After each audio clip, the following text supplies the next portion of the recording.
Welcome everybody. The theme for this module is cleaning out our persona. And this is another angle on a persistent theme here. And that is what's ever in the way. How do we work through that or get rid of it? Or how do we grow? Or whatever obstacles we encounter, how can we work through them? So in a sense, this is about, I'd like to talk a little bit about how does everything grow. Everything is growing. The universe is growing. The grass outside is growing. The trees are growing. Cats and the dogs, stray cats and dogs in the neighborhood are growing. Kids are growing. We're growing. Maybe we're a little fading too, but we're still growing. Spiritually and mentally and emotionally. How do we grow? And so the basic nature of everything is to grow. And these practices of mindfulness and compassion seem to facilitate that. And so I find it very interesting, this question very interesting. How do we grow? What grows? And how can we help this process? We as human beings. It's one of the reasons that I believe it's so important and helpful sometimes to be in nature. To just spend some time in a forest or, somewhere in the like hills or mountains by a lake, ocean. And when we do that, it's really wonderful. It's a wonderful experience. Recently I was in a forest, and I haven't been in a forest in a long time. But I noticed something in me synchronizes with something in the environment and vice versa. There's reciprocity that starts, and it's just truly amazing. I'm very, very grateful for that. And so it's sometimes it's, I believe, always, I believe it's in all of us that we want to grow. And we may not know exactly how to do that. And so we're kind of, but I think we gravitate towards this growth, gratitude toward these sorts of programs. Because what's going on in terms of this growth is what that means. Human beings are a part of nature, and this is sort of a universal question, universal perspective. I had a client who was very upset about his mother, and she was older and beginning to decline, and she was very upset about her life. She said she hated her life toward the end. And I think that is something we would all like to avoid. And one of the things that helps us gravitate towards these sorts of opportunities to work with mindfulness and compassion. So, for whatever reasons, she didn't want to grow very much is one way to look at it. Martin Seligman talks about the 3 forms of happiness. I've mentioned this before, a time or two. And the first one is a hedonic happiness, which is just physical comfort and pleasure, like a good meal and spending time with friends, that sort of thing. And then there's flow, which is engagement with the world in a beneficial or pleasing way, like one's work in particular. So, like if somebody loves baseball and they're playing baseball, there's a flow going on with baseball. And that's another form of happiness, or someone's work. They love their work and they enjoy the experience of working, and that's what we call flow. And the third, he says, the third form of happiness is what he calls the search for meaning. This harkens back to Viktor Frankl, who wrote the book Man's Search for Meaning. And and of course I recommend everybody to read the book. And I'm going to put I'm going to put Martin Seligman's name in the TED Talk in the chat. He's the founder of positive psychology, and so the search for meaning in the presence of meaning seems to be a reasonable measure of intrinsic value in life. When we have a conversation with somebody, a meaningful conversation, we come away feeling enriched. And that's meaning. It broadens our horizons. Perhaps we see ourselves better and differently, or from another angle, or see issues or other people from another angle. Particularly, we may have a shift and see a difficult problem or issue differently. And perhaps we can even see how it might be resolved. Whatever it is, there's an increase in meaning. So that increase in meaning seems to be what we are sort of intrinsically looking for. There's more meaning in a forest, a walk in the forest, than it is down Main Street in any city. But there's meaning there too, depending on your point of view. The task, I believe, in life is to know what is meaningful for us and what is not, and to practice and further engage in what is meaningful. For some people, it's music or photography. Some of the best artists, that's what they do. They do their art, and it's very meaningful. Endeavor for them, and then they bring that meaning to others. It's a meaningful endeavor for them, and then they bring that to others, and for which I'm very grateful. Art is considered to be a sort of footnote, oftentimes, to the human experience, but I don't believe so. I believe it's a vital part of our collective life. In other words, part of our thriving as a human race. And I believe that the healthiness of culture, art in any particular culture, it is a sign that that is a healthy culture. Because we are, unfortunately, a lot of that time and art, looking at art and being in forests, has been usurped by screen time. Not a lot of art on screen time, and so that's a real problem, and I think a bad sign for the culture in the U.S. and the culture in the world. And so how do we find this meaning? How do we get more clear on our ability to see and interact with the world? I've talked about the persona, the concept of a persona before, which comes from Carl Jung, which simply means it's the interface between one's true being and the world. Now, he thought of it in terms of being a mask, and something that was usually the reason why people needed psychotherapy. But we never, no matter how enlightened we get, we don't really lose this interface with the world, therefore the personality or the persona is there, no matter how enlightened or unenlightened somebody may be, there still is this persona. The only difference is how much light actually is let through. How well can we see through this persona into the world and receive the world through the persona? So if we're always in a struggle with the world and irritated with everything, well, the personas, pretty may not even be translucent, it may actually be opaque. And there are some people whose persona seems to be opaque. Well, sometimes it's completely blocked. And so that's where situations of hatred and irrational bias and prejudice and emotionally based positions come into play, where there's no real thinking going on. I think it's important to understand, and this is important to understand, we all have this to some degree, but there's some people, for instance, who with political discussions don't really have an opinion. They think they have an opinion, but what they really have is a position. It's based in emotions and not in reasoning and abstract conceptualization of a situation, comparing and contrasting positions and perspectives. These folks tend to be strongly connected and wedded to their position.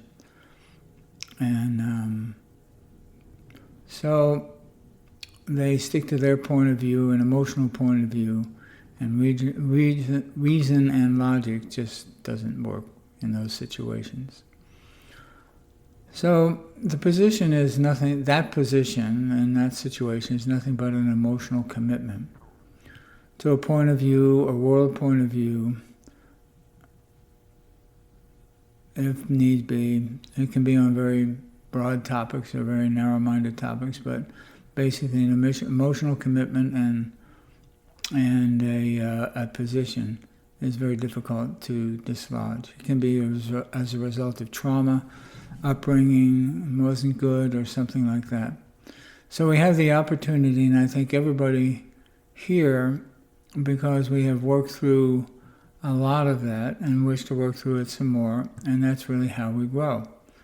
We clear out our persona and find things in our persona which are more of a position than opinion-based. And we could take a look at what's going on in our persona and how we're reacting to things. And we take a look at whatever is in the way of resolving this, the relationship with whatever that is, or the person, or whatever is going on. And that is the topic for today. How do we do that? So I figured we'd do the compassionate friend, which always comes in handy in these kinds of situations. And we can, with the idea and with the compassionate friend, if you care to, do carry this idea of cleaning out the persona in the process, and see if your compassionate friend has anything to say about that. So what I think of it, so this process helps clean out our persona, and without, the things that are kind of like being blind in a room full of furniture, stumbling into things all the time. So this can help with that sort of situation. And so we'll start, as we always do, with a mindfulness meditation, and then we'll go into the compassionate friend, and we'll see what happens. Okay, finding a comfortable place, a comfortable position, and we'll begin.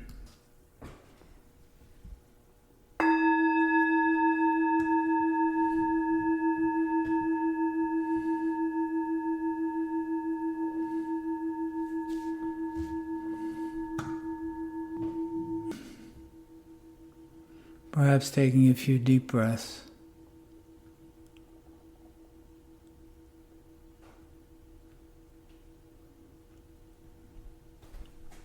Bringing our whole system into mind, our body, and in the process letting go of the world for a few moments, this outside world, and the demands or obligations we may have.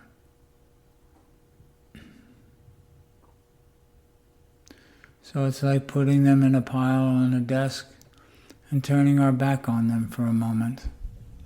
A few moments, just settling into our bodies and inviting our mind and our emotions to do the same. Settling into what some call just being. Sort of in peaceful harmony with everything in general. Right now there's nothing to fix, nothing to do. Just being. And then thoughts or feelings arise, simply recognizing they've arisen and releasing them and returning to just sitting.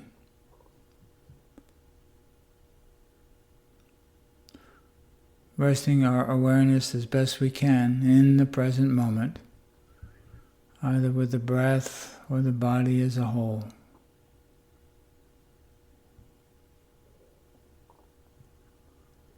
Where we can just rest our awareness and be. Allowing us to harmonize with our inner self. And resonate with that as best we can.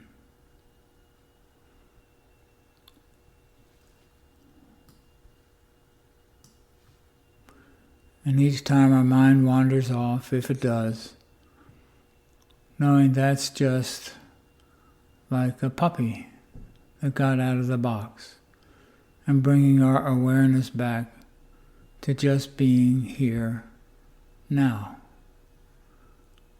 Bringing our full awareness to the present moment as best we can.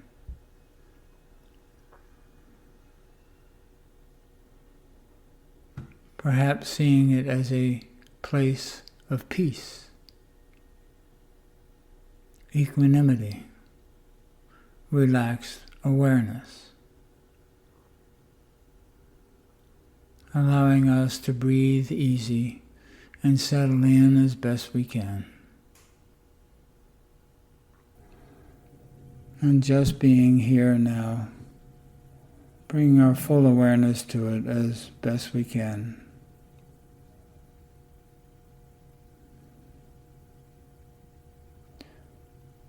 Perhaps seeing it as a place of peace and equanimity.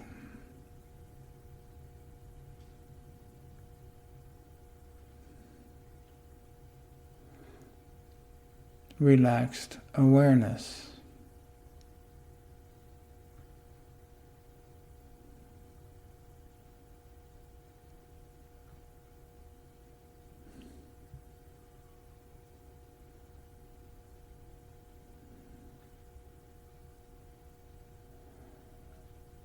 Allowing us to breathe easy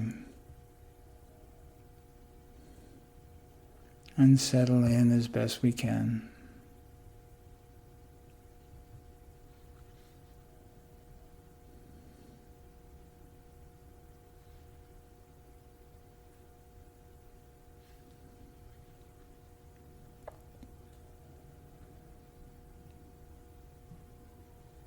And now, if you care to, bringing to mind a place that embodies this sense of ease, peace, and security.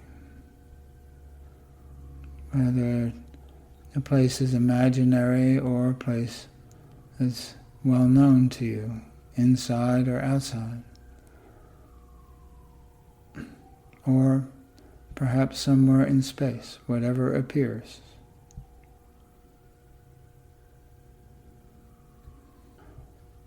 A place where you can feel wholly yourself.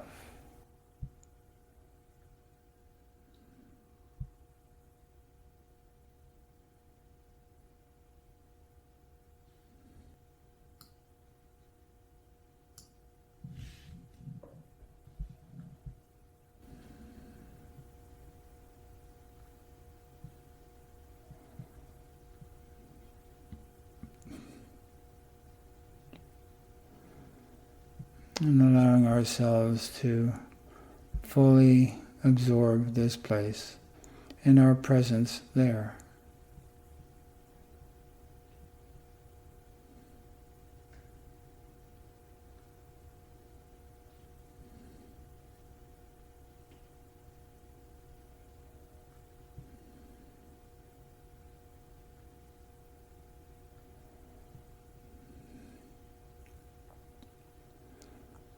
And in a few moments, you'll be receiving a visitor.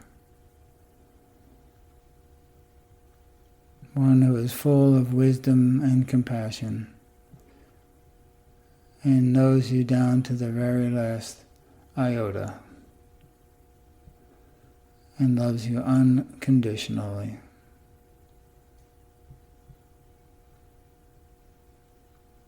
Wise beyond words.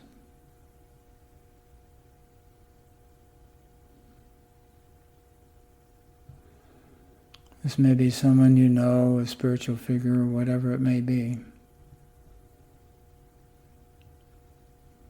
Allowing the awareness of and the consciousness of this figure to arise.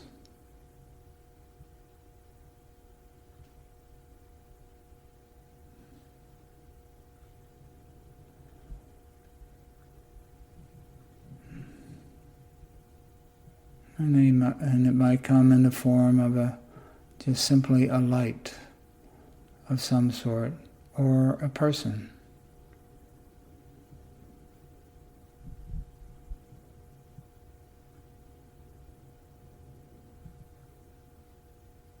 Knowing that this being cares about you deeply.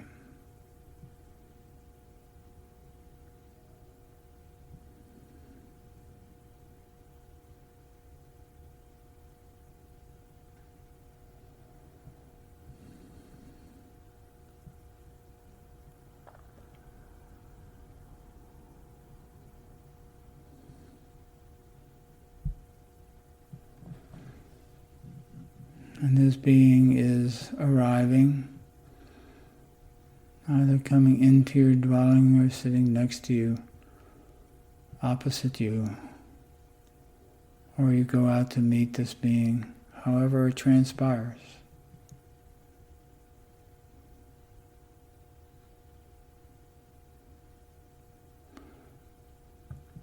And greeting this being from the heart.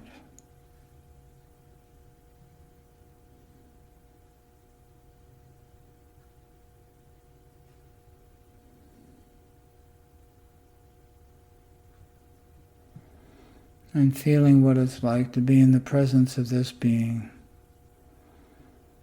and being with this being in whatever way is appropriate, both sitting or standing, whatever it may be. And allowing the warmth and depth of this encounter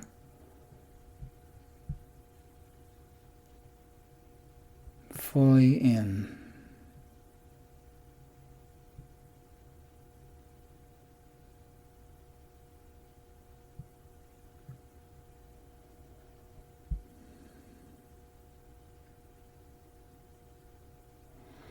And allowing yourself as best you can to receive the unconditional love and compassion that this being has for you. Absorbing it like a sponge absorbs water.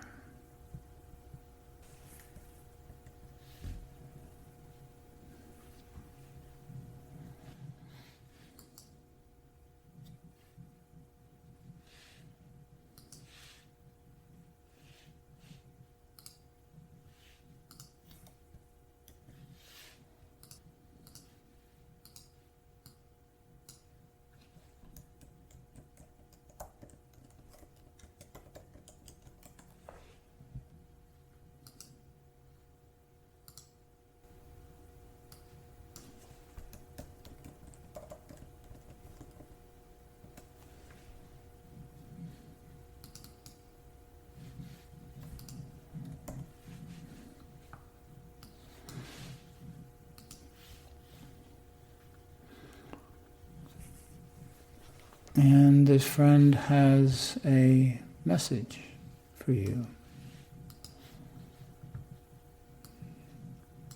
And sensing this, being open to it. Or you may ask, if it feels right, to ask a question of this compassionate friend.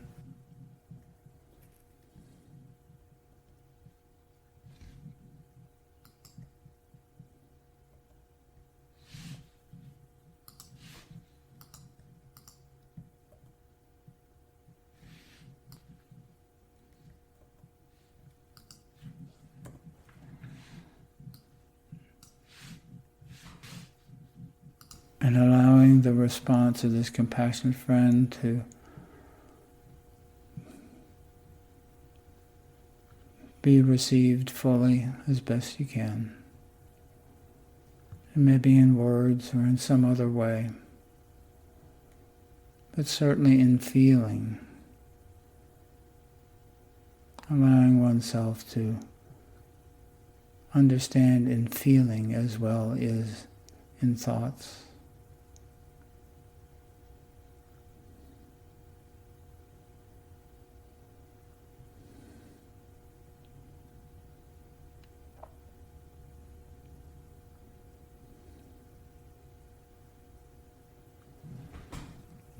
And sensing that what this gift is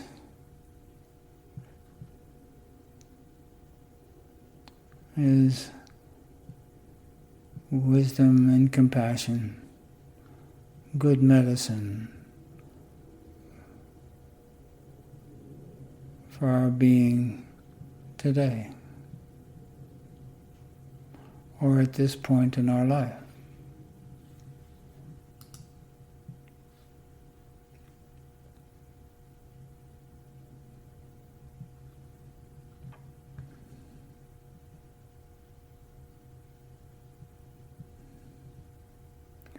And allowing the easy flow of wisdom and compassion and loving kindness.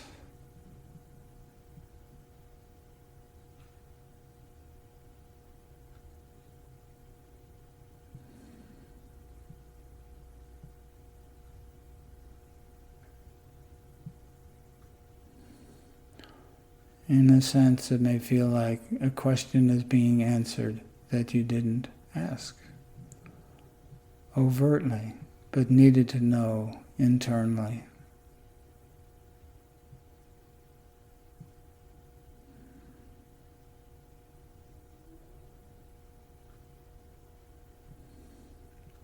And allowing that wisdom and compassion to arise within your own being.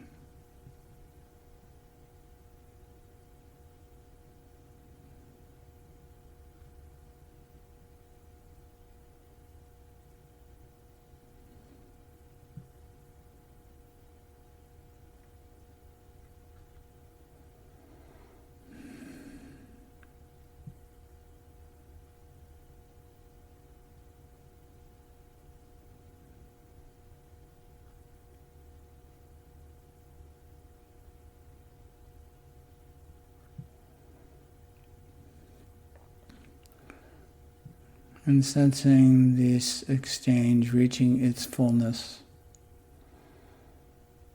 And perhaps this compassionate friend has an object for you.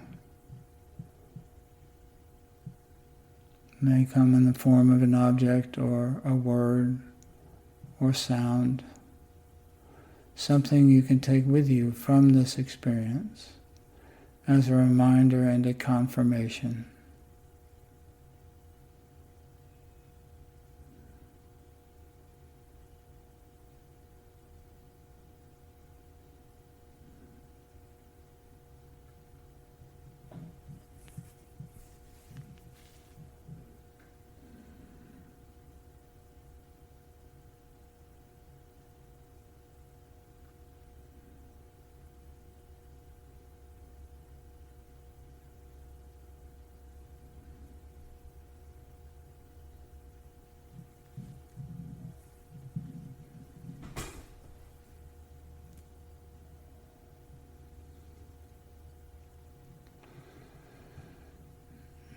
And coming to the place where we realize that we're reaching the fullness and completion of this encounter. And the compassionate friend will be departing soon, but never gone, always present in some way.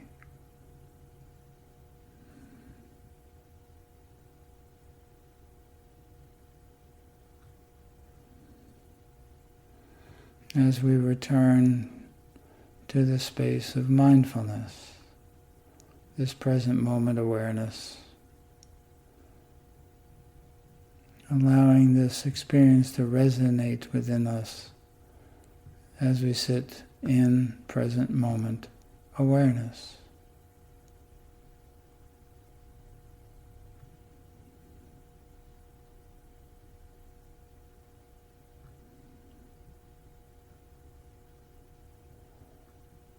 Allowing the presence of this experience to be absorbed.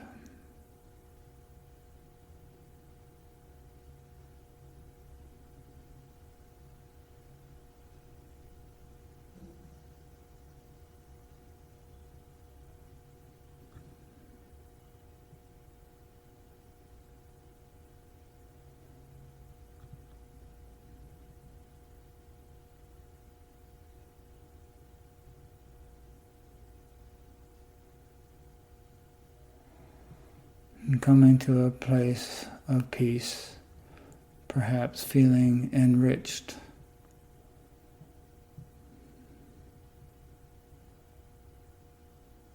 And fresh.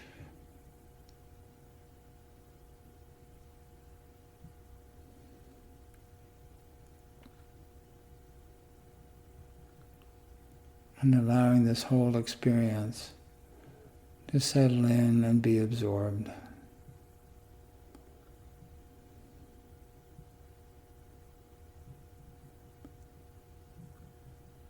So that in a moment when the bell rings again, you can bring this with you as you go about your day.